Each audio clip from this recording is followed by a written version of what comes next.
จ้าพี่น้องคลิปนี้ขวัญก็อัดไว้ตั้งแต่สมัยย่ามฝนพุ่นจ้าพี่น้องโอ้ยสะออนเขาเด้เนาะพี่น้องเนาะลมว้อยว้อยเขาพัดปิวปิวทุ่งหน้าเป็นสีเขียวต่างจากนานี่เนาะจ้าพี่น้องนานี่เป็นนาแล้ง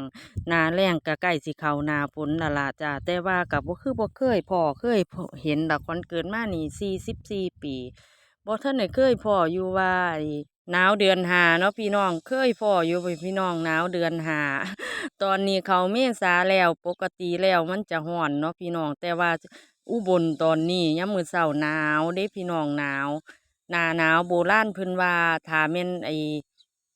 เป็นแบบนี้นี่มันสิเกิดวิกฤตเกิดอิหยังแล้วเนาะพี่น้องถ้าฟังเบิ่งว่ามันสิเป็นจั่งใดเนาะพี่น้องก็บ่เคยพ้อคือกันนั่นล่ะ ลมว้อยว้อยย่ำเดือนห้าเดือนหกเนาะพี่น้องเนาะเดือนห้าปกติมันจะร้อนแหม